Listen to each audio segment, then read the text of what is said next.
نفل نماز میں بیٹھنے کی کیفیت کیا ہوگی؟ کیسے بیٹھیں گے؟ تورک کیسے کریں گے؟ کیا دو پاؤں پہ بیٹھیں گے؟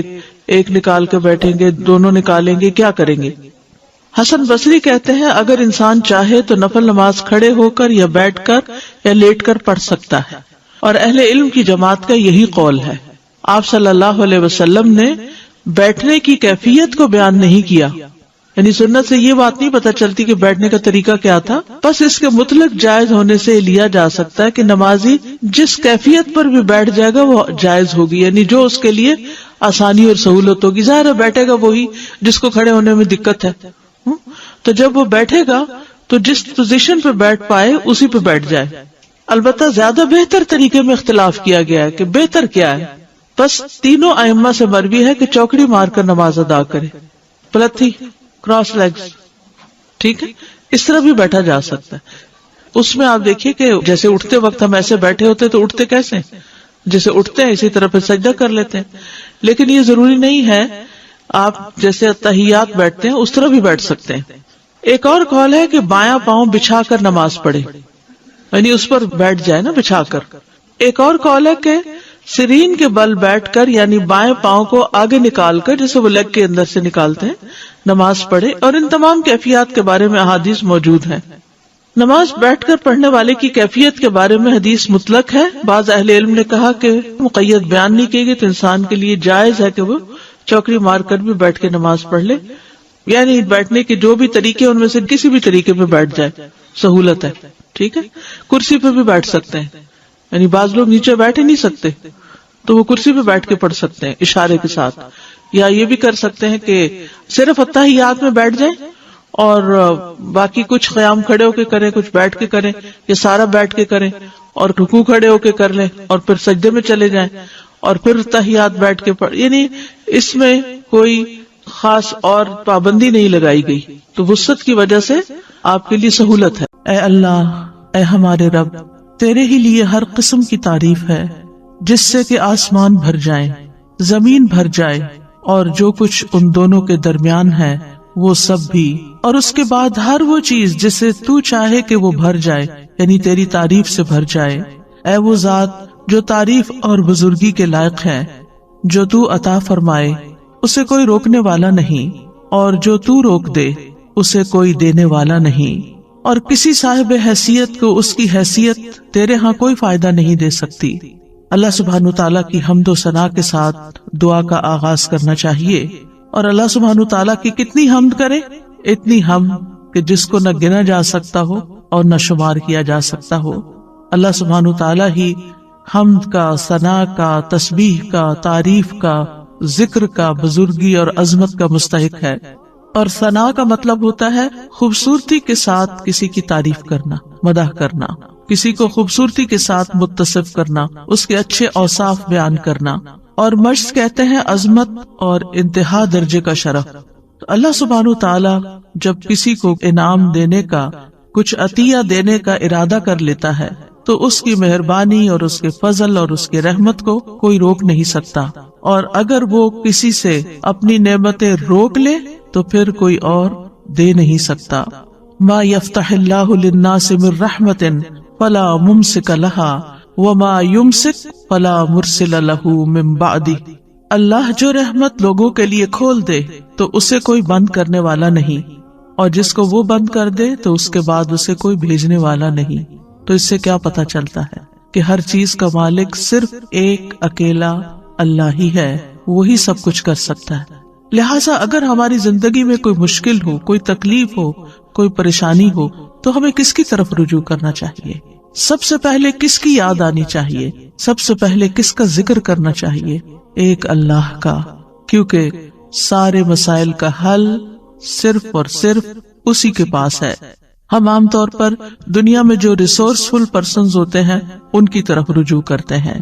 مثلاً اگر کسی کے پاس زیادہ دولت ہے یا کسی کے پاس زیادہ علم ہے یا کوئی نیکی یا تقوی ہے تو ہم سمجھتے ہیں کہ یہ ہمارے مسائل حل کر دیں گے، حالانکہ ان میں سے کسی کے پاس کوئی بھی ایسی سخت نہیں کہ وہ کسی کے مسائل حل کر سکے۔ کسی کا ریسورسفل ہونا کسی کو فائدہ نہیں دے سکتا، بعض اوقات خود اس کو بھی فائدہ نہیں دیتا، بلکہ جب تک اللہ کی مرضی نہ ہو انسان اپنے ہی قوتوں سے بھی فائدہ نہیں اٹھا سکتا۔ آپ نے دیکھا ہوگا کتنے ہی ذہین لوگ ہوتے ہیں لیکن اپنی ذہانت کو ضائع کر دیتے ہیں، کتنے ہی علم والے ہوتے ہیں جو اپنے علم پر عمل نہیں کرتے، اپنے علم کو ضائع کر دیتے ہیں، کتنے ہی دولت مند ایسے ہوتے ہیں کہ جو اپنی بیماریوں کی وجہ سے، اپنی تکلیفوں کی وجہ سے اپنی دولت سے کوئی فائدہ نہیں اٹھا سکتے، نہ وہ مرضی کا کھا سکتے ہیں، نہ مرضی کا پہن سکتے ہیں، اور نہ مرضی سے کہیں جا سکتے ہیں، حالانکہ بے شمار دولت ان کے پاس ہوتی ہے لیکن وہ اس سے فائدہ نہیں اٹھا سکتے، کیونکہ جب تک اللہ کی مرضی نہ ہو، جب تک اللہ کی رضا نہ ہو، اللہ کی طرف سے اذن نہ ہو، کوئی کچھ بھی نہیں کر سکتا۔ آج ہم انشاءاللہ توحید پر رہنے اور شرک سے بچنے کی دعائیں سیکھیں گے، کیونکہ سب سے پہلا حق اللہ سبحانہ وتعالیٰ کا حق ہے، اور سب سے پہلے جو چیز ہمیں آنی چاہیے، جو چیز ہمیں سیکھنی چاہیے وہ ہے توحید، اور اس کے لیے ہمیں دعائیں بھی کرنی چاہیے۔ ہم دیکھتے ہیں کہ ابراہیم علیہ السلام اور اسماعیل علیہ السلام دونوں نے جب کعبۃ اللہ کی تعمیر کر لی تو اس کے بعد جو دعا کی وہ کیا تھی؟ اے ہمارے رب، اور ہمیں اپنے لیے فرما بردار بنا، اور ہماری اولاد میں سے بھی ایک امت اپنے لیے فرما بردار بنا، اور ہمارے عبادت کے طریقے ہمیں دکھا، اور ہماری توبہ قبول فرما، بے شک تو ہی بہت توبہ قبول کرنے والا، نہایت رحم کرنے والا ہے۔ اسی طرح ابراہیم علیہ السلام نے خاص طور پر دعا کی کہ اے ہمارے رب، اس شہر کو امن والا بنا دے، اور مجھے اور میرے بیٹوں کو اس سے بچا لے کہ ہم بتوں کی عبادت کریں۔ انہوں نے اس چیز کا دعویٰ نہیں کیا کہ میں نے یہ گھر اللہ کی عبادت کے لیے بنایا، شرک اور شرک والوں کو چھوڑ کر آیا ہوں اور یہاں یہ گھر آباد کیا ہے، اب تو ہم شرک سے محفوظ ہو گئے، اور اب میں بھی اور میری اولاد بھی اپنے بل بوتے پہ ہم اب شرک نہیں۔ انہوں نے اپنے آپ پر بھی اعتماد نہیں کیا، انہوں نے یہ نہیں کہا چونکہ میں تو شرک سے بچنے کے لیے آگ میں بھی کود پڑا تو مجھ پہ شرک کہاں اثر کر سکتا ہے۔ نہیں، جب تک اللہ سبحانہ تعالیٰ نہیں بچاتا تو کوئی بھی نہیں بچ سکتا۔ لا حول ولا قوت الا باللہ۔ لہٰذا انہوں نے دعا کی کہ اللہ مجھے بھی بچا لے اور میرے بچوں کو بھی بچا لے کہ ہم بتوں کی عبادت کریں۔ یونس علیہ السلام جب مچھلی کے پیٹ میں گئے تو اس وقت انہوں نے کیا دعا کی؟ لا الہ الا انت سبحانک انی کنت من الظالمین۔ اللہ سبحانہ تعالیٰ کی توحید کا ذکر سب سے پہلے کیا، کیونکہ لا الہ الا اللہ سب سے افضل کلمہ ہے۔ لا الہ الا اللہ نجات کی کنجی ہے، جنت کی کنجی ہے۔ جس طرح نماز کی کنجی طہارت ہے، حج کی مفتاح یا حج کی کنجی جو ہے وہ احرام ہے، تو اسی طرح جنت میں جانے کے لیے لا الہ الا اللہ چاہیے۔ یہ سب سے افضل کلام ہے، اور اس لا الہ الا اللہ کا سیکھنا ہر ایک پر واجب ہے۔ یونس علیہ السلام نے کہا لا الہ الا انت سبحانک انی کنت من الظالمین، کہ تیرے سوا کوئی الہ نہیں، تو پاک ہے، بے شک میں ہی ظالموں میں سے ہوں۔ اور پھر وہ کلمہ جو تمام انبیاء نے حج کے موقع پر عرفہ میں پڑھا، وہ سب سے بہترین کلمہ جس کو قرار دیا گیا وہ ہے لا الہ الا اللہ وحدہ لا شریک لہ لہ الملک و لہ الحمد وہو علی کل شیء قدیر، کہ اللہ کے سوا کوئی معبود نہیں، وہ اکیلا ہے، ساری بادشاہت اسی کی ہے اور ساری تعریف بھی اسی کی ہے، اور وہ ہر چیز پر قادر ہے۔ جہاں ہمیں اپنی توحید کو خالص کرنے کے لیے ان کلمات کا ذکر کرنا چاہیے، وہاں دوسری طرف کفر اور شرک اور نفاق سے بچنے کی دعائیں بھی کرنی چاہیے۔ اللہم انی اعوذ بک من الکفر والفقر، اللہم انی اعوذ بک من عذاب القبر، لا الہ الا انت۔ اے اللہ میں کفر سے اور فقر سے تیری پناہ میں آتا ہوں، اے اللہ میں عذاب قبر سے تیری پناہ میں آتا ہوں، تیرے سوا کوئی معبود نہیں۔ اللہ اللہ ربی لا اشرک بہ شیئا، اللہ ہی میرا رب ہے، میں اس کے ساتھ کسی چیز کو شریک نہیں کرتا۔ اور پھر اللہم انی اعوذ بک ان اشرک بک وانا اعلم واستغفرک لما لا اعلم۔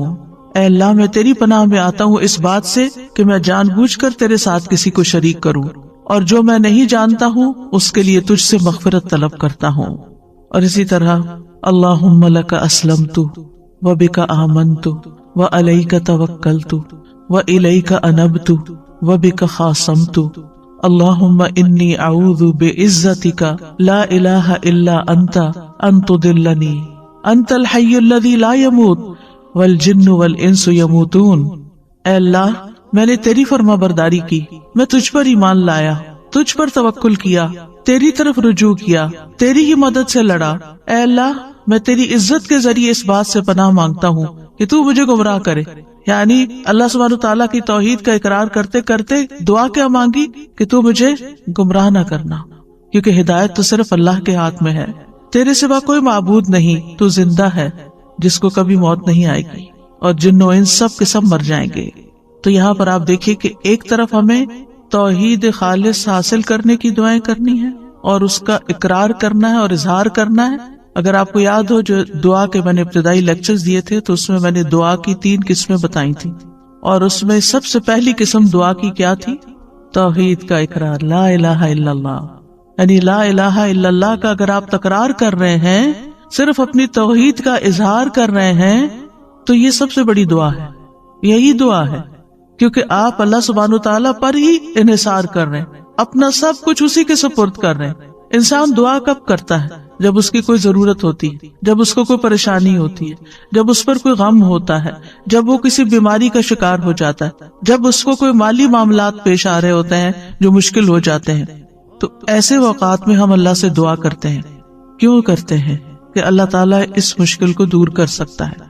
اور جب ہم صرف اللہ تعالیٰ کی توحید بیان کرتے ہیں کہ اور کوئی الہ ہے ہی نہیں، اور کوئی مددگار ہی نہیں، اور کوئی کارساز ہی نہیں، اور کوئی دکھ دور کرنے والا ہی نہیں، اور کوئی مشکل سے نکالنے والا ہی نہیں، تو دراصل ہم اس بات کا اقرار کر رہے ہوتے ہیں۔ اور رنج و غم سے نکلنے کی دعا کیا بتائی گئی؟ اللہ اللہ ربی لا اشرک بہ شیئا۔ اس میں مانگا تو کچھ نہیں، صرف ہم یہ کہہ رہے ہیں کہ اللہ میرا رب ہے اور میں اس کے ساتھ کسی کو بھی شریک نہیں کرتا، اپنی توحید کو خالص کر رہے ہیں، کیونکہ آپ اس بات کا زبان حال سے اقرار کر رہے ہیں کہ آپ کی یہ بے بسی، لاچارگی، تکلیف، پریشانی صرف ایک اللہ ہی دور کر سکتا ہے۔ اور جتنا جتنا زیادہ آپ اپنی توحید کو خالص کرتے چلے جاتے ہیں، اتنا ہی آپ اللہ کو راضی کرتے چلے جاتے ہیں، کیونکہ اللہ سبحانہ تعالیٰ کو سب سے زیادہ جو چیز ناراض کرتی ہے وہ شرک ہے۔ شرک کیا ہے؟ ظلم عظیم ہے۔ اللہ سبحانہ تعالیٰ سب چیزیں معاف کر دے گا لیکن شرک کو معاف نہیں کرے گا۔ تو پھر جب ہم لا الہ الا اللہ، لا الہ الا اللہ، لا الہ الا اللہ پڑھتے چلے جاتے تو دراصل کس چیز کی نفی کر رہے ہوتے ہیں؟ شرک کی نفی کر رہے ہوتے ہیں، کیونکہ اس میں ایک طرف لا الہ ہے کہ کوئی بھی الہ نہیں، میرے نزدیک کوئی بھی بڑا نہیں تجھ سے، کوئی بھی معبود نہیں، کوئی بھی عبادت کے لائق نہیں، کوئی بھی حاجت روا نہیں، کوئی بھی مشکل کشا نہیں، الا اللہ، سوائے اللہ کے۔ ہر خیر کی کنجیاں اللہ ہی کے پاس ہیں، میں اسی کی طرف رجوع کرتا ہوں، اسی سے مدد طلب کرتا ہوں، وہی میرا اصل مددگار ہے۔ اور جتنا زیادہ دل کے ساتھ آپ اس کلمے کو پڑھیں گے اور پکاریں گے اور اپنی تکلیف میں آپ کچھ بھی نہیں کہتے سوائے اس کے کہ لا الہ الا اللہ، لا الہ الا اللہ، بیمار ہیں، دکھی ہیں، اور اس کے کہنے میں آپ دیکھیں اگر آپ کا منہ نہیں کھلتا تھا تب بھی آپ کی زبان اس کلمے کو ادا کر سکتی، یعنی آپ کو اسے بولنے کے لیے نہ اپنے ہونٹ ہلانے پڑتے نہ اپنے حلق کو تکلیف دینی پڑتی، کچھ بھی نہیں، لا الہ الا اللہ، لا الہ الا اللہ۔ اور آپ دیکھیں اگر آپ پریشان ہو، دکھ میں ہو، غم میں ہو، مسائل میں گھرے ہوئے ہو اور آپ کو کچھ سمجھ نہ آ رہی ہو تو بس صرف اتنا پڑھنا شروع کر دیں، لا الہ الا اللہ، اور شرک سے بیزاری کا اظہار شروع کر دیں، تو آپ دیکھیں گے کہ جو ہی آپ اپنی توحید کو خالص کریں گے آپ کے مسائل حل ہونا شروع ہو جائیں گے، کیونکہ آپ نے اپنا پورا توکل، اپنا بھروسہ، اپنا اعتماد اللہ پہ ظاہر کر دیا، اپنے سارے معاملات اللہ کے سپرد کر دیے، وہ سیدھا کرنے والا ہے۔ ہم سمجھتے ہیں کہ ہم مسائل کو حل کر سکتے ہیں، ہم الجھے ہوئے دھاگے سلجھا سکتے ہیں، نہیں، صرف اللہ ہی کر سکتا ہے۔ اور اس کے لیے علم ہونا بھی ضروری ہے، اس پر ایمان اور اعتماد ہونا بھی ضروری ہے، اس پر یقین ہونا ضروری ہے، اور اس کا پھر زبان سے اظہار اور اقرار بھی ضروری ہے۔ تو توحید یہی ہے کہ انسان اپنی صرف زبان سے نہیں، اپنے حال سے بھی صرف ایک اللہ کا اقرار کرے۔ اللہ سبحانہ وتعالیٰ نے ہمیں پیدا ہی اس لیے کیا ہے، وَمَا خَلَقْتُ الْجِنَّ وَالْإِنسَ إِلَّا لِيَعْبُدُونَ، کہ میں نے جنوں انسانوں کو نہیں پیدا کیا مگر اس لیے کہ وہ میری عبادت کریں، یعنی اللہ کے بن جائیں، یعنی سب سے زیادہ محبت بھی اس سے کریں، سب سے زیادہ تعظیم بھی اسی کی، سب سے زیادہ حق اسی کا، ہر چیز پر اسی کو ترجیح دینے والے ہوں۔ رسول اللہ صلی اللہ علیہ وسلم نے فرمایا ایمان کی 70 یا 60 سے اوپر کچھ شاخیں ہیں، جن میں سب سے افضل لا الہ الا اللہ کہنا ہے. اور جب لا الہ الا اللہ انسان کہتا ہے تو ہر چیز کی نفی کر دیتا ہے، چاہے وہ انسان ہو، چاہے وہ جن ہو، چاہے وہ فرشتے ہوں، چاہے وہ حیوانات ہوں، چاہے وہ نباتات ہوں، چاہے وہ پہاڑ اور جمادات ہوں، کوئی بھی، سب کی نفی. ان میں سے کوئی ایک بھی معبود نہیں، کیونکہ جن قوموں نے شرک کیا انہوں نے کبھی انسانوں کو اپنا الہ بنا لیا، جیسے فرعون نے کہا تھا انا ربکم الاعلی، میں تمہارا سب سے بڑا رب ہوں. یہ تکبر کی انتہا ہے. تو لوگوں نے اس کو کیا مانا ہوا تھا؟ وہ کہتا ہے کیا تم میرے علاوہ کسی الہ کو جانتے ہو؟ میں ہی تمہارا الہ ہوں. تو لوگوں نے بھی اس کو الہ مان لیا. تو بہت سے جو قوموں نے شرک کیا انہوں نے انسانوں کو واقعی اپنا معبود بنا لیا، اور ان کے آگے وہ جھکے بھی. بدھا کو کیا سمجھتے ہیں لوگ؟ عیسیٰ علیہ السلام کو کیا بنا لیا؟ اللہ کے بیٹے کے علاوہ الہ بھی بنا دیا. تو نیک لوگوں کو لوگوں نے اپنا الہ بنا لیا. مسلمانوں کے اندر بھی آپ دیکھیں کہ کسی درجے میں بزرگوں کی، نیک لوگوں کی، تقوی والوں کی ایک خاص ایسی عقیدت ہوتی ہے جو انہیں نعوذ باللہ اللہ کے مقام یا اس کے برابر کر دیتی ہے کہ یہی ہمارے سب کچھ ہے، یہی ہمیں سب کچھ دیں گے، انہی کی وجہ سے ہی سب کچھ ہے. یہی تو شرک ہے. اللہ سبحانہ تعالیٰ کو کسی کی ضرورت ہے؟ کسی کی بھی ضرورت نہیں ہے. کوئی ساری زندگی بھی سجدے میں پڑا رہے تو اللہ کا حق ادا نہیں کر سکتا، ایک نعمت کا حق ادا نہیں کر سکتا. کہاں یہ کہ وہ یہ سمجھے کہ میں چھوٹی موٹی ٹوٹی پوٹی عبادت کر کے کچھ بن گیا ہوں اور اب لوگوں کے مسائل کا حل میرے ہاتھ میں ہے. کسی کے ہاتھ میں نہیں ہے. تو صرف اور صرف ایک اللہ ہی ہے جو سب کچھ کرتا ہے.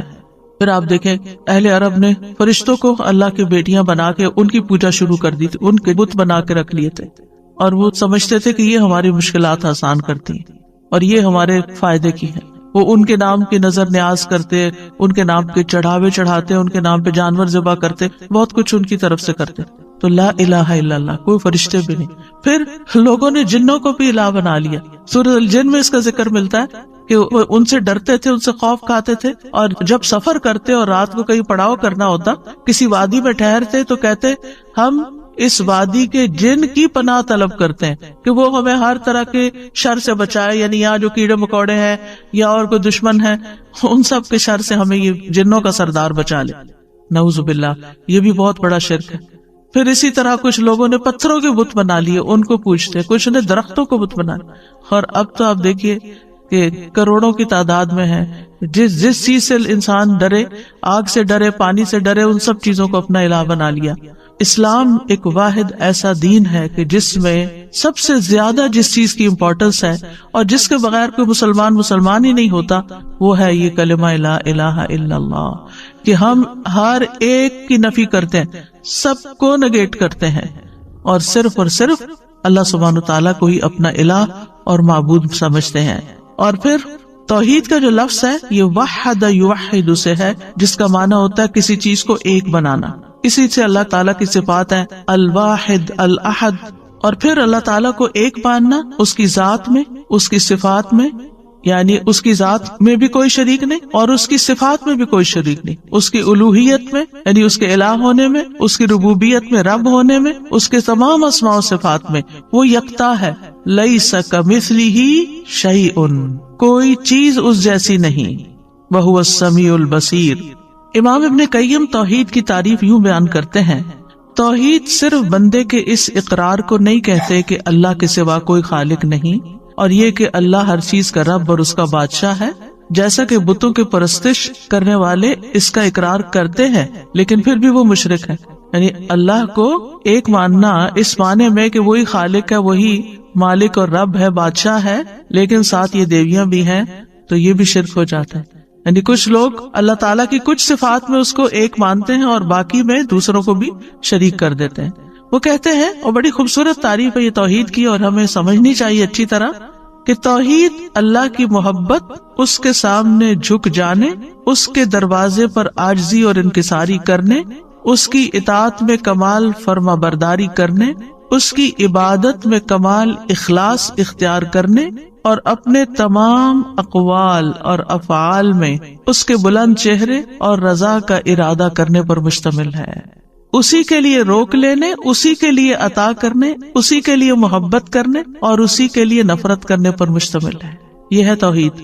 یعنی توحید میں صرف اتنا کافی نہیں کہ ہم کہیں کہ ہم پتھروں کے بتوں کو یا انسان اور جنات اور ان کو نہیں مانتے، بلکہ اس کے ساتھ ساتھ یعنی محبت بھی سب سے بڑھ کر اللہ سے، والذین آمنوا اشد حبا للہ، سجدہ بھی صرف اسی کے لیے، کسی اور کے لیے نہیں، کسی اور کے آگے نہیں جھکنا، عاجزی اور انکساری کی انتہا صرف اسی کے لیے، اطاعت میں کمال فرما برداری اسی کی، عبادت میں اخلاص اسی کے لیے، اور پھر ہم جو باتیں کریں، اقوال افعال، ہمارے جو بھی کام ہیں صرف اللہ کو راضی اور خوش کرنے کے لیے کریں۔ اس کا مقصد یہ نہ ہو کہ لوگ ہم سے خوش ہو جائیں، لوگ ہم سے راضی ہو جائیں تاکہ وہ ہمیں کچھ فائدے پہنچا سکے، یعنی لوگوں کی خوشامد کرنا، لوگوں کی تعریف اس لیے کرنا تاکہ ان سے ہمیں کچھ بینیفٹس مل جائیں۔ نہیں، جب کسی کو یہ پتا چلتا ہے کہ کوئی اس کی تعریف کسی مقصد کے لیے کر رہا ہے تو کیسا لگتا ہے؟ یعنی آپ اپنے آپ کو رکھ کے دیکھیں، اگر آپ کو یہ پتا چلے کہ سامنے والا کسی مقصد مطلب کے لیے میری تعریف کر رہا ہے تو آپ کو وہ تعریف کیسے لگے گی؟ گھن آئے گی، بہت بری لگے گی، بیزار ہوں گے آپ اس سے۔ اس لیے ہمارے دین نے ہمیں اس سے بھی روکا ہے کہ لوگوں کی تعریف یا لوگوں کے ساتھ خیر خواہی یا اچھا اخلاق، ایون جو اسمائل کرنا ہے، یہ سب چیزیں بھی اللہ کے لیے کرو، اس لیے نہیں کرو کہ آپ کو ان سے کوئی فائدہ مل جائے۔ یعنی وہ بہت سے طریقے بتائے ہوئے ہوتے ہیں کہ آپ یہ اور یہ کام کریں تو پھر آپ کو لوگوں کی محبت حاصل ہو جائے گی۔ محبت تو اللہ ڈالتا ہے دلوں میں، آپ 100 چیزیں کر لیں، نہیں محبت کسی کی لے سکتے، آپ محبت خرید نہیں سکتے۔ آپ جتنی چاہے کسی کی خدمت کر لیں، جتنی چاہیں کسی کی چاکری کر لیں، لیکن آپ اس کی محبت نہیں لے سکتے جب تک کہ اللہ آپ کے لیے اس کے دل میں محبت نہ ڈالے۔ ان الذین آمنوا وعملوا الصالحات سیجعل لهم الرحمن ودا، جو اللہ کی طرف رجوع کر لیتے ہیں نا، اللہ کے بن جاتے ہیں، ایمان لے آتے ہیں، نیک عمل کرنے لگتے ہیں، ضرور رحمان لوگوں کے دلوں میں ان کی محبت پیدا کر دے گا۔ آپ اللہ کے بن جائیں، مخلوق آپ سے محبت خود ہی کرنے لگے گی۔ بندوں سے محبت کسی مطلب مقصد کے لیے نہ کریں۔ آپ دیکھیں کہ بعض بچے والدین کی کوئی رسپیکٹ نہیں کرتے، لیکن انہیں جب والدین سے کچھ چاہیے ہوتا تو پھر وہ ان کی کچھ تعریف وغیرہ کر دیتے ہیں۔ مطلبی محبت، خود غرضی کی محبت، دنیاوی فائدے حاصل کرنے کی محبت نہیں۔ ہمیں اگر کسی سے محبت بھی کرنا ہے تو صرف اللہ کے لیے، اللہ کو راضی کرنے کے لیے، اللہ سے اجر پانے کے لیے، کیونکہ اس کا بھی اجر ہے۔ جب ہم اچھے اخلاق سے کسی سے پیش آتے ہیں، ہم کسی کی مدد کرتے ہیں، ہم کسی کی خدمت کرتے ہیں، ہم کسی کے کام آتے ہیں، اور اگر ہم اپنے دل میں یہ دہراتے ہیں یہ میں صرف اللہ کے لیے ہے، اس کا اجر میں اللہ سے چاہتا ہوں، اس کا بدلہ میں اللہ سے چاہتا ہوں، تو آپ دیکھیں گے کہ سامنے والا شکریہ کہے یا نہ کہے، آپ کو دعا دے یا نہ دے، آپ کی تعریف کرے یا نہ کرے، آپ کو بدلہ دے یا نہ دے، نہ آپ کا دل ٹوٹے گا، نہ آپ کا اطمینان اور چین خراب ہوگا، کچھ بھی نہیں ہوگا آپ کو۔ آپ کتنے مضبوط انسان بن جائیں گے، کیونکہ آپ نے اس کے لیے تو کیا ہی نہیں، آپ نے جس کے لیے کیا اس نے دیکھ لیا، اور اس پر آپ کا پکا یقین ہے کہ اس نے تو بدلہ دینا ہی دینا نا، کیونکہ وہ کسی کا احسان نہیں رکھتا۔ یعنی ہماری نماز، ان صلاتی ونسکی ومحیای ومماتی للہ رب العالمین، پہلی 2 باتیں تو سمجھ آتی ہیں، بھئی نماز اللہ کے لیے بھی، سجدہ اللہ کے لیے کرو، قبلے کی طرف رخ کرو، اللہ کا ذکر کرو، قربانی کرتے ہوئے بھی اللہ کا نام لو، یہ تو بات سمجھ میں آتی ہے۔ لیکن محیای و مماتی، میری زندگی اور موت اللہ کے لیے، جی پیدائش سے لے کر موت تک کے جتنے بھی کام کر رہے ہو نا، وہ بھی اللہ کے لیے، وہ بھی اللہ کو خوش کرنے کے لیے۔ بندوں کے پیچھے بھاگنا چھوڑ دو، اللہ کو خوش کرو، اللہ کو راضی کرو، یہی توحید ہے۔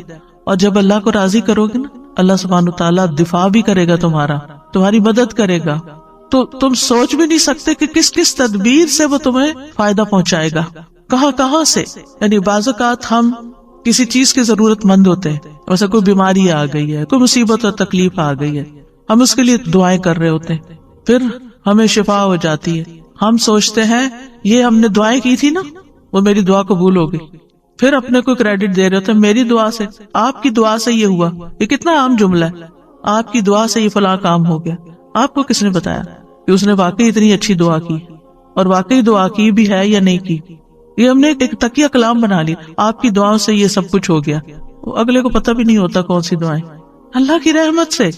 اور یہ ہو سکتا ہے کہ آپ کی دعا، میری دعا، اس کی دعا، اس کی دعا، اس سے ہی کچھ ہوا ہو، کہ ہمارے پاس کوئی گارنٹی نہیں، ہمارے پاس کوئی یقینی علم نہیں ہے، ہمیں کہاں سے پتا چلا؟ بات یہ ہے کہ آپ دعا کی بات کریں، آپ کو نہیں معلوم، ہو سکتا ہے آپ نے کسی ایسے وقت میں کسی شدید بھوکے کو کھانا کھلایا ہو اور آپ کھلا کے بھول چکے ہوں، اور اللہ نے آپ کی وہ نیکی لکھ لی، اور اس وقت جب آپ شدید تکلیف میں تھے تو اس نیکی کا بدلہ آج آپ کو یوں ملا کہ آپ صحت مند ہو گئے۔ اللہ تعالیٰ جس طریقے سے مدد کرتا ہے بندوں کی، وہ آپ اپنی طرف سے خانوں میں مت بانٹے، اللہ نے یہ کر دیا، اللہ تعالیٰ یہ کر، اللہ کے بارے میں وہ باتیں کیوں کہتے ہو جن کا تمہیں علم ہی نہیں؟ یعنی یہ شرک سے بھی بڑی برائی ہے، وَأَن تَقُولُوا عَلَى اللَّهِ مَا لَا تَعْلَمُونَ، کہ تم اللہ کے بارے میں وہ باتیں کرو جن کا تمہیں علم ہی نہیں، تم جانتے بھی نہیں، اپنے پاس سے ہی اللہ کے ذمے لگا رہے ہو چیز۔ اللہ تعالیٰ سے حسن ظن رکھنا چاہیے، لیکن ہماری ساری زندگی میں توحید ہونی چاہیے، یعنی ہم چاہے نماز پڑھیں چاہے روزہ رکھیں، اللہ تعالیٰ اسی لیے تو اس کی جزا خود دے گا کہ روزہ اللہ کے لیے ہوتا ہے، یعنی صرف اللہ ہی جانتا ہے کہ ہم نے روزہ رکھا یا نہیں، تو وہی اس کی جزا دے گا۔ اسی طرح وَأَتِمُّ الْحَجَّ وَالْعُمْرَةَ لِلَّهِ، حج اور عمرہ بھی صرف اللہ کے لیے کرو، اور باقی مَحْیَايَ وَمَمَاتِي میں سب کچھ کور ہو جاتا ہے، بندوں کی خدمت، بندوں کے ساتھ حسن سلوک، ان کے برے رویے کے باوجود ان کے ساتھ احسان کا معاملہ کرنا، یہ آپ ایسے تھوڑی کر سکتے ہیں۔ کتنے ہی لوگ ہیں جو کسی کو معاف نہیں کر سکتے، اللہ اکبر، ایسے سنگ دل ہوتے ہیں۔ ٹھیک ہے، لوگوں کی بڑی بڑی زیادتیاں ہوتی ہیں، لیکن اسوہ حسنہ کیا کہتا ہے؟ نبی صلی اللہ علیہ وسلم کی سنت کیا کہتی؟ اگر وہ لوگوں کو معاف نہ کرتے تو کیا ایسے دین پھیلتا؟ انہوں نے معاف کیا، کس کے لیے؟ اللہ کے۔ صبر کیا، کس کے لیے؟ وَلِرَبِّكَ فَاصْبِرْ۔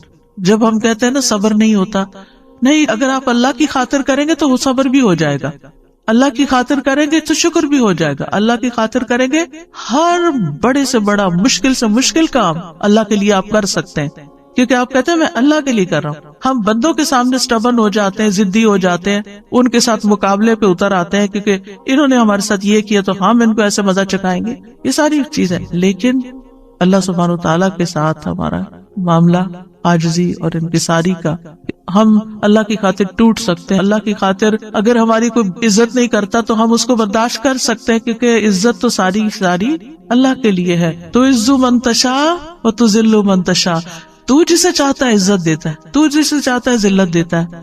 بیدک الخیر انک علی کل شیء قدیر۔ تو اس لیے چھوٹے سے چھوٹا کام، کسی سے سلام کرنا، ہاتھ ملانا، اسمائل کرنا، گلے لگانا، کسی کی کو مدد کرنا، خدمت کرنا، کسی کے کام آنا، کسی کو کوئی مشورہ دینا، کسی کا غم بانٹ لینا، کسی وحشت زدہ دل کو انس فراہم کرنا، کسی کے سوال کا جواب دے دینا، کسی کو کوئی مشورہ دے کے اس کی مدد کر دینا، کسی کی کو مالی مدد کر دینا، کسی کو کھلا دینا، پلا دینا، کچھ بھی ہو صرف اللہ کے لیے۔ محیایا و مماتی، شروع سے لے کے آخر صرف اللہ کے لیے۔ انما نطعمکم لوجہ اللہ لا نرید منکم جزاء ولا شکورا، ہمیں آپ سے بدلہ بھی نہیں چاہیے اس کے عوض، اور شکریہ بھی نہیں چاہیے۔ بات ہی ختم ہو گئی، کتنے جھنجٹ ختم ہو گئے، کیونکہ ہم اسی شش و پنج میں پڑے رہتے ہیں، فلاں نے ہمارے ساتھ یہ احسان کیا تو اب ہمیں کیا کر۔ لوگ احسان کو بھی ایک بوجھ لے کے بیٹھ جاتے ہیں، اور زندگی میں لوگوں کو ہی پلیز کرتے کرتے زندگی بیت جاتی۔ اگر ہر شخص کے اندر یہ توحید آ جائے، یہ اخلاص آ جائے کہ جو کرنا ہے اللہ کے لیے کرنا ہے، اور اس کا صلہ اور اس کا بدلہ اور اس کا اجر اللہ سے توقع رکھنی ہے، تو آپ جب اللہ کے لیے سب کچھ کریں گے تو آپ کے نیک اعمال میں تیزی آ جائے گی، کیونکہ آپ بہت سارے بوجھ سے نکل جائیں گے، اللہ تعالیٰ سے کنیکشن ہو جائے گا، آپ کو پرواہ نہیں رہے گی لوگوں کی کہ لوگ آپ سے خوش ہیں یا ناراض ہیں، آپ نہیں ناراض کریں گے ان کو، لیکن اگر آپ کے احسان کے باوجود وہ ماننے کو نہیں تیار، معاملہ اللہ پہ چھوڑ دینا۔ اچھا، بعض اوقات یہ ہوتا ہے ہم سمجھتے ہیں اس کا معاملہ میرے ساتھ ہے، یہ میری وجہ سے ایسے ہو رہا ہے، میری کوئی غلطی ہے تو اس کا موڈ آف ہے، یا یہ میری وجہ سے یہ سب خرابی کر رہا ہے۔ آپ کو نہیں پتا اللہ نے اس کو کسی اور طرح سزا دی ہوئی ہے کہ وہ اپنے ٹارچر سے نہیں نکل پاتا، کہ کسی کو معاف نہیں کر سکتا یا نارمل انسان کی طرح زندگی نہیں بسر کر سکتا، وہ پتہ نہیں اپنے کس گناہ میں پکڑا ہوا ہے، اور آپ سارا کچھ اپنے اوپر لیے رہ رہے ہیں۔ آپ کیوں اپنے اوپر لے رہے ہیں سارا بوجھ؟ آپ اللہ کی طرف رجوع کریں، اللہ کی طرف منہ پھیر لیں، اس کی طرف توجہ کر لیں، اور لوگوں کو سمجھانے کے بعد ان کے حال پر چھوڑ دیں، وہ جانے اور ان کا رب جانے وہ کیا کرتے ہیں اور کیا نہیں۔ آپ رسپانسیبل نہیں، اگر آپ نے کسی کا دل نہیں دکھایا، آپ نے کسی کے ساتھ ظلم اور زیادتی نہیں کی، آپ نے اپنے فرائض پورے کر دیے، آپ نے اپنی ذمہ داریاں نبھا دی، پھر اس کے بعد کوئی اس کو اکنالج کرتا ہے یا نہیں، ایکسپٹ کرتا ہے یا نہیں، اس کی پرواہ نہیں ہونی چاہیے، اس سے اوپر اٹھ جانا چاہیے. جتنا جتنا اس سے باہر نکلیں گے نا اتنی توحید خالص ہوگی. توحید جو ہے یہ غموں سے نجات دلانے والی ہے، مشکلات سے بچانے والی ہے.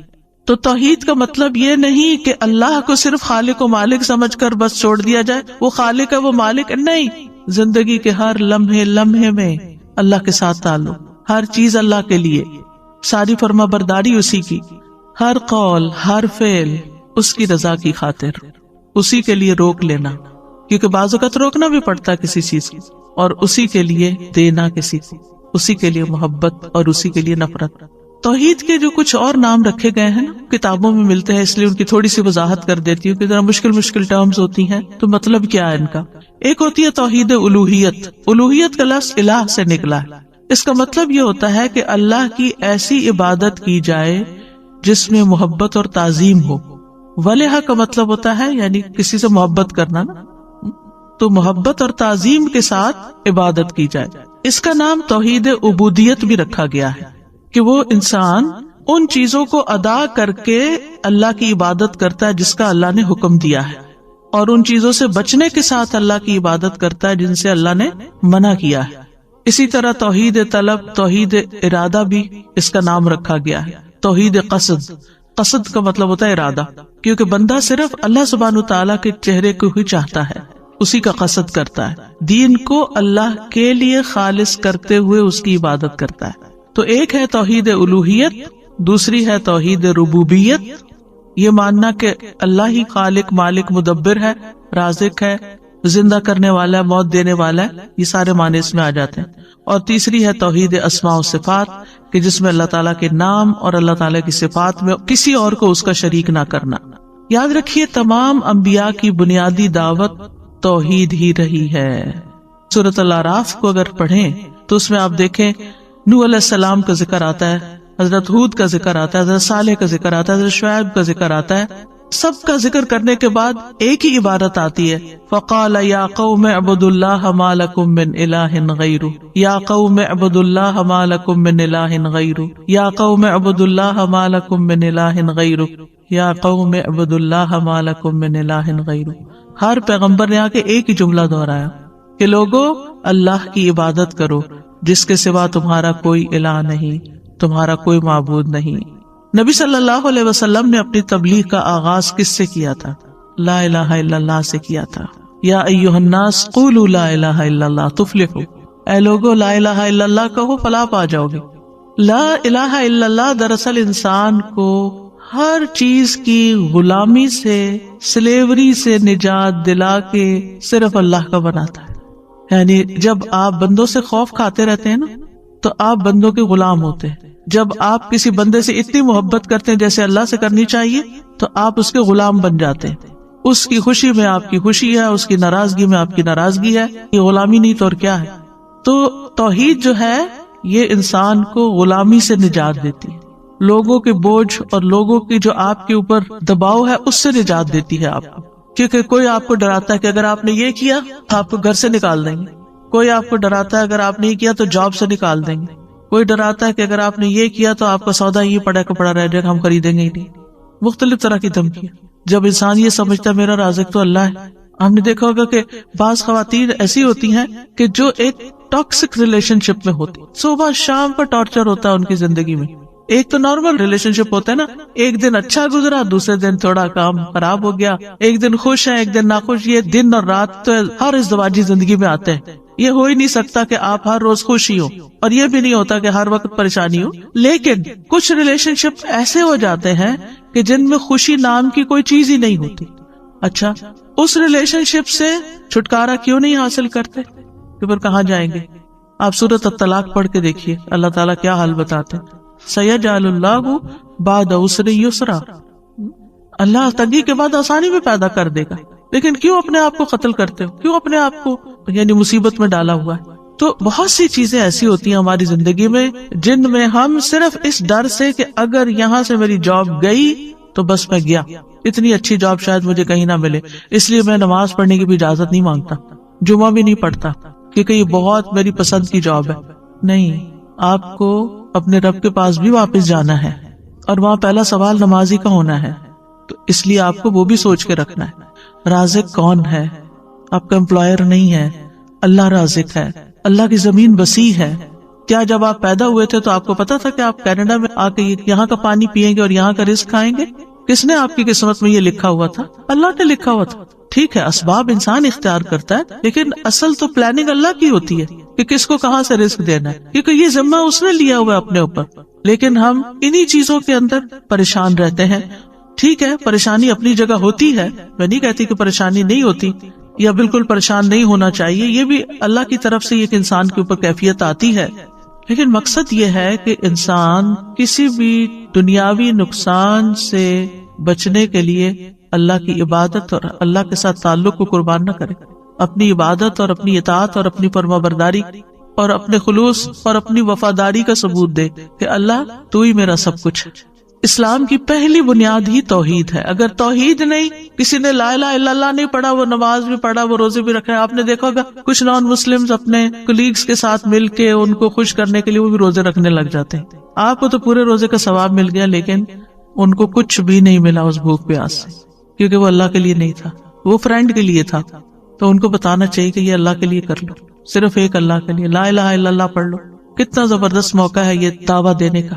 یعنی اس وقت رمضان کا مہینہ بابرکت مہینہ ہونے کے اعتبار سے ایک ایسی فضا پیش کرتا ہے۔ کل ہی مجھے کسی نے میسج کیا کہ ان کی بچی پبلک اسکول میں پڑھتی ہے، ابھی شاید گریڈ 1 میں ہے، اور انہوں نے جا کے تو کلاس میں سارے بچوں کو بتایا کہ ہمارا دین کیا ہے اور ہم روزے کیوں رکھتے ہیں، اور مریم گھر میں کیا کرتی ہے، اور وہ پریئر میٹ لے کر گئے اور کدھر منہ کر کے نماز پڑھتے ہیں اور نماز میں کیا کہتے ہیں، اور اس بہانے ساری کی ساری توحید کی اور ساری دین کی پوری دعوت پیش کرتی ہے۔ انہوں نے کہا ہمارا دین کیا ہے۔ اب باقی تو دل میں اللہ ہی ڈالتا ہے نا، لیکن ایک ماں اگر اپنے گریڈ 1 کے بچے کے لیے اسکول میں جا کر اس کے کلاس فیلوز کو یہ ساری چیز بتا سکتی ہے کہ ہم کون ہیں اور کیا کرتے ہیں، تو میرے خیال ہے ہر ماں بتا سکتی ہے، لیکن پھر اس کے لیے سیکھنا پڑتا ہے نا، اس کے لیے کریج بھی چاہیے، اس کے لیے یہ شوق بھی چاہیے، اس کے لیے اللہ سے محبت چاہیے کہ اللہ تو میرا رب ہے، چاہتی ہوں کہ سب تجھے ہی رب مانے، اور اس کے لیے وہ ہر طریقہ اختیار کرتا ہے۔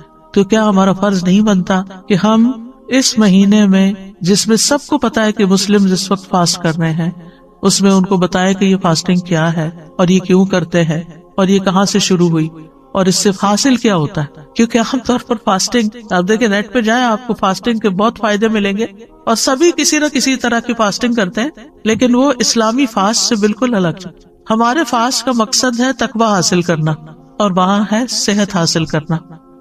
صحت تو جھنگے میں مل ہی جاتی ہے، لیکن اصل گول جو ہے وہ بہت ہائر ہے، اور وہ ہے تقوی کا حصول۔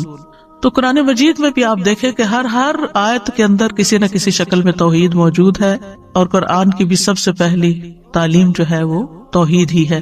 اور نہ صرف یہ کہ زندگی کی ابتدا میں بچے کو سب سے پہلے لا الہ الا اللہ سکھانا چاہیے، بلکہ ہمارا آخری کلام بھی کیا ہونا چاہیے؟ لا الہ الا اللہ محیایا و مماتی للہ رب العالمین۔ حدیث میں آتا ہے جس کی آخری بات لا الہ الا اللہ ہو وہ جنت میں داخل ہوگا، کیونکہ جنت کی کنجی ہے، یہ جنت اسی سے کھلے گی۔ اور اگر سارے کام کوئی کرتا ہے لیکن لا الہ الا اللہ نہیں پڑھتا تو اس کے کوئی بھی عمل قبول نہیں۔ اب اس توحید کے کچھ تقاضے ہیں، وہ تقاضے کیا ہیں؟ سب سے پہلے یہ کہ اللہ کو پہچانے کہ وہ ہے کون جس کو ہم اپنا معبود بنائے ہوئے۔ سورۃ محمد میں آتا ہے فَعْلَمْ أَنَّهُ لَا إِلَٰهَ إِلَّا اللَّهُ، بس تم جان لو کہ اللہ کے سوا کوئی الہ نہیں، یعنی جان لو، علم حاصل کرو۔ تو یاد رکھیے توحید کا علم حاصل کرنا ہر انسان پر فرض عین ہے، ہر ایک پر، خواہ کوئی بھی ہو، مرد ہو، عورت ہو، بچے ہو، بوڑھے ہو، جوان ہو، ہر رنگ نسل، سب کے لیے یہ علم حاصل کرنا فرض ہے۔ وہ طلب العلم فریضۃ، وہ کون سا علم ہے جس کا سیکھنا فرض ہے؟ وہ توحید کا علم ہے، عبادات کا علم ہے۔ اور یہ کیا ہے؟ اللہ کے ایک الہ ہونے پر پورا یقین رکھنا، پھر اسی کے فرما بردار بن جانا۔ وَأَنِيبُوا إِلَىٰ رَبِّكُمْ وَأَسْلِمُوا لَهُ، اپنے رب کی طرف رجوع کرو اور اس کے فرما بردار بن جاؤ، اس کے لیے مسلمان بن جاؤ۔ اللہ اور اس کے رسول کی اطاعت کرنا، اطیعوا اللہ ورسولہ ان کنتم مؤمنین، اللہ کے لیے خالص ہونا، فاعبد اللہ مخلصا لہ الدین، سب سے بڑھ کر اللہ سے محبت ہونا، لوگوں کی بجائے اللہ سے ڈرنا، لوگوں کی بجائے اللہ سے ڈرنا، کیونکہ انسان جس سے ڈرتا ہے نا اسی کی مرضی کے کام شروع کر دیتا ہے۔ اگر ہم اللہ سے ڈرتے ہیں تو پھر اللہ کی عبادت کریں گے، اللہ ہی کی اطاعت کریں گے، اللہ تعالیٰ کے احکامات پر عمل کریں گے، اور جن چیزوں سے وہ روکتا ہے ان سے رک جائیں گے۔ پھر توحید کیا ہے؟ اختلافات میں اسی کی طرف رجوع کرنا۔ توحید یہ ہے کہ ہر معاملے میں، ہر مشکل میں اللہ کو کافی سمجھنا، وَتَوَكَّلْ عَلَى اللَّهِ وَكَفَى بِاللَّهِ وَكِيلًا، اسی پر بھروسہ کرنا، اسی کو اپنا مددگار سمجھنا۔ اور زندگی کے ہر معاملے میں ہمیں توکل کی ضرورت پیش آتی ہے۔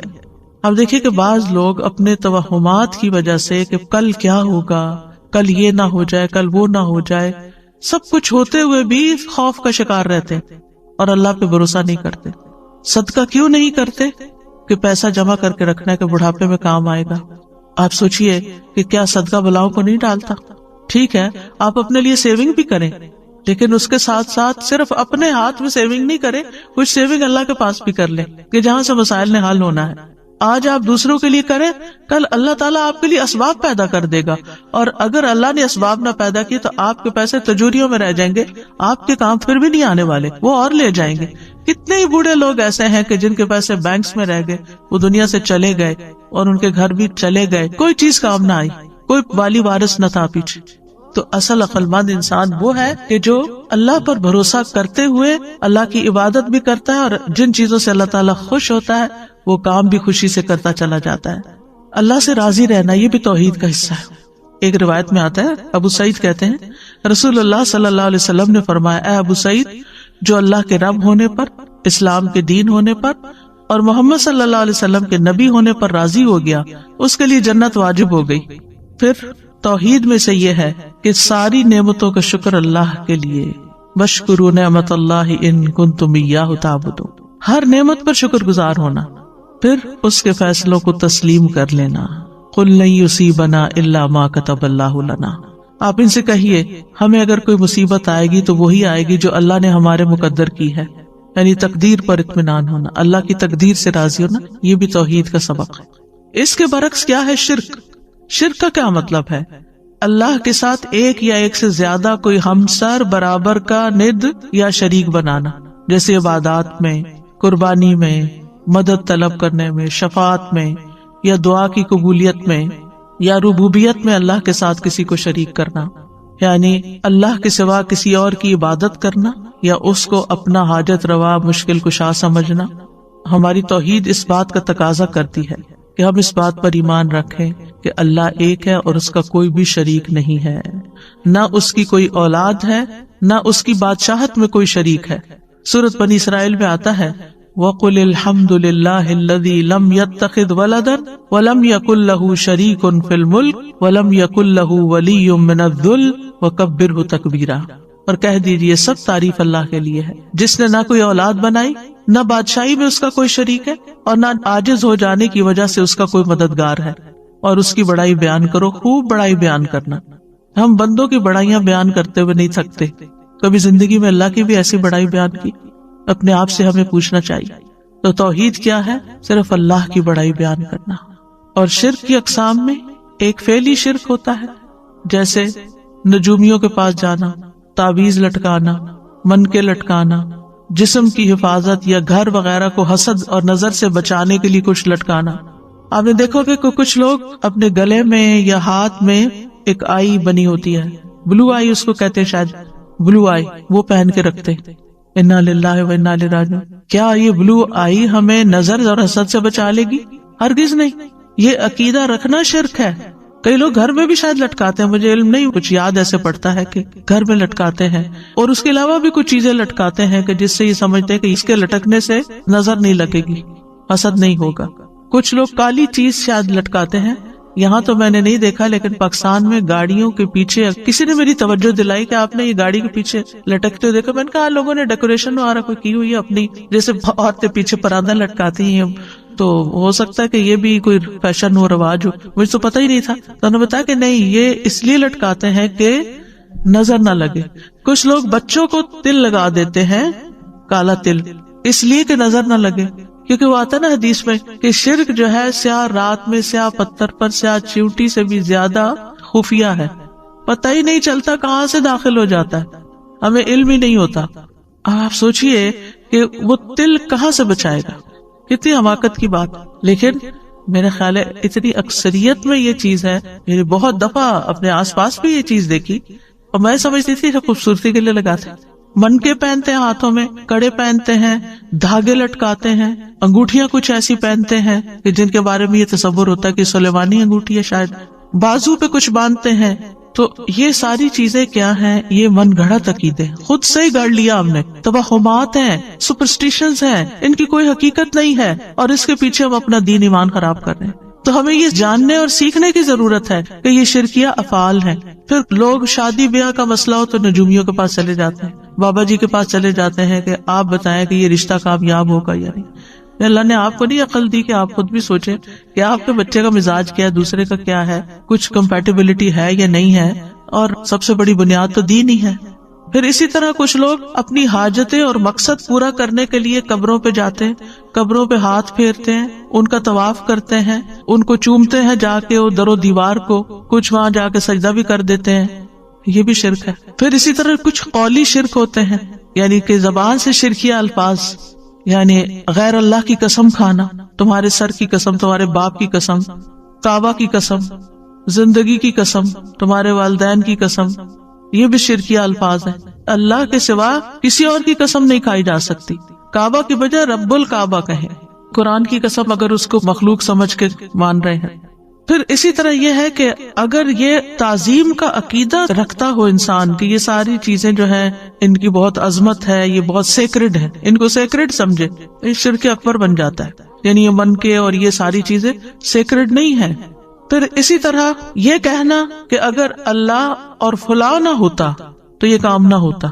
اللہ اور فلاں, اللہ کے ساتھ اور کو ملا دیا, شرک ہو گیا. آپ نے اللہ کے ساتھ اور کو شریک کرنے پہ اور کہاں سے آ گیا؟ آپ یوں کہہ سکتے ہیں کہ سارا فضل اللہ کا ہے, اللہ نے وسیلہ بنایا, اللہ نے آپ کو وسیلہ بنا دیا, طاقت اللہ کی ہے, اس نے سبب, کیونکہ سبب اختیار کرنا شرک نہیں ہے, تو اللہ نے کسی کو سبب بنا دیا. اسی طرح جو اللہ چاہے اور آپ چاہیں, نو وے, شرک ہے. جو اللہ چاہے, ما شاء اللہ کانا, یہ تھوڑی کہتے ہیں ما شاء اللہ و ما شئت وہ ہو جائے گا, نہیں, جو اللہ چاہے گا بس وہ ہوگا. تو اس طرح اللہ سبحانہ وتعالی اور غیر اللہ کے درمیان برابری کرنا جائز نہیں. پھر اسی طرح ریاکاری, دکھاوے کے کام کرنا, لوگوں کو خوش کرنے کے لیے لمبے لمبے سجدے کرنا, لوگوں کو خوش کرنے کے لیے حج عمرے کرنا کہ ان کے سامنے میں بہت نیک پاک کہلواؤں. پھر اسی طرح نحوست پکڑنا, کسی انسان کو منحوس سمجھنا, پرندوں سے نحوست پکڑنا, بلی سے نحوست پکڑنا. الطیرہ تو شرک, کوئی چیز منحوس نہیں ہے. نحوست انسان کے اپنے گلے میں لٹکی ہوئی اپنے گناہوں کی نحوست ہوتی ہے. نفع نقصان صرف اور صرف اللہ ہی کے ہاتھ میں ہے.